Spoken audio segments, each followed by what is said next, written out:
crisis of human trafficking, you call it forced labor, involuntary servitude, slavery, strikes a nerve in people because it's so fundamental to who we see ourselves as Americans, as people living in the 21st century, that at least everyone should have the freedom to choose a destiny, and for their freedom to be taken away from them, forced to live their lives to benefit the greed or avarice or lust of another individual or a set of individuals, that seems wrong to us. And so it's tangible, there's a face to it. There's something about freedom being taken from someone that makes us want to do something.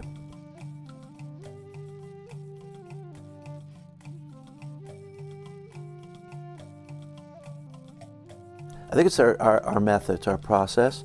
We call it open source activism. And it comes out of the technology industry that I had a big hand in. Open source means that we don't write the rules, we don't write the code, but we really need your help. What we'll do is provide the platform. So we'll provide a platform that you could come to and help write the script. And this is what open source activism is about. Not For Sale has used that in a way to almost represent in social movement what Facebook would look like if it actually were in the, say, social movement area. And what we do is we equip people to be able to act locally and show them the connection of their local action to a global movement to stop slavery. But I think the average churchgoer, university student, soccer mom doesn't want to buy into someone's slavery. We don't want to consume someone's tragedy. But we'd like to know, well, how would I know the products that I'm using are fair and just, and how would I know that they're being somehow complicit in the slave trade? So Not For Sale created a tool. It's called Free to Work. It's a wiki, it's a Wikipedia type tool where you can publish into it or just go to gain information about products and how they're made. So we began there, having a wiki where you upload data on a product.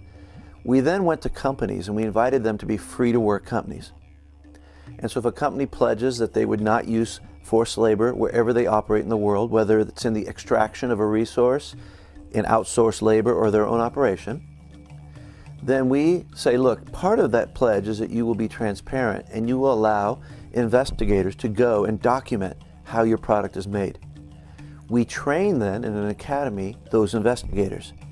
Those investigators become on fire to make sure that they let all their friends and their community know about a product they researched. But also they upload their research into our wiki, so it's on the web now, and you have a free to work database of companies.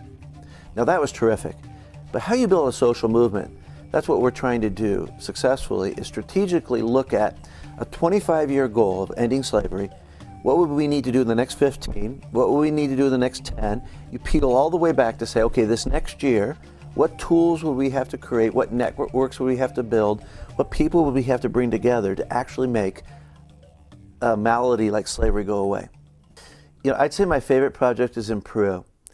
It's a project that we developed for kids who'd been trafficked from the Amazon, from the highlands of the Andes, and brought into Lima for sex tourists. Well, these young kids we've rescued out of those situations, and we have a safe house. But we decided to use a whole set of special interest activities to give them a different identity, a way out of their trauma. So we have a surfing school, and these kids live on a beach town in the south of Lima, and they're taught how to surf, and it becomes a part of their identity. And so some of these kids now compete nationally. We have the #6 ranked surfer in Peru out of this program. Another program is the Music House, and they're taught musical instruments. So we have about 100 kids who play different instruments now. And we're creating a competition, Peruvian Idol, like American Idol, and the top band we're going to send on a tour around Peru to different schools, telling their experience of how they were trafficked and signs to watch out for.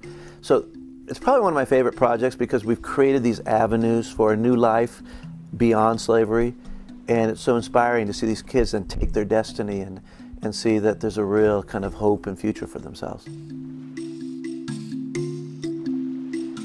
The GTU did a number of things. One, it equipped me to be a professor.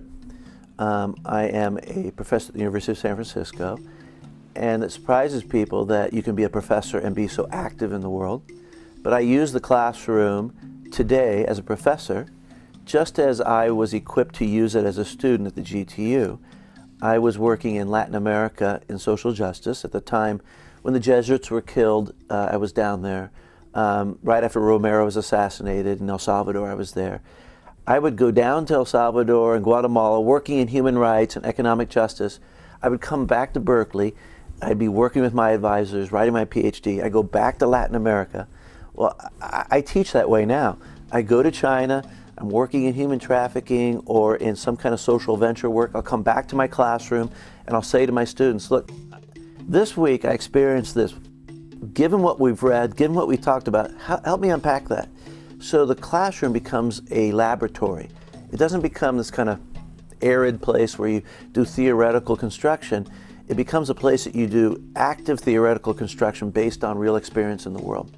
So the GTU gave me lots of tools across the spectrum, from thinking theologically to thinking biblically to thinking about engagement with the world, global perspective, and then thinking of the individual as someone who you created a real one-on-one relationship with. You didn't think of them as numbers or thinking of them as something that's a people, but rather as how do you bring about change for people, individuals, not just how do you bring about theoretical change.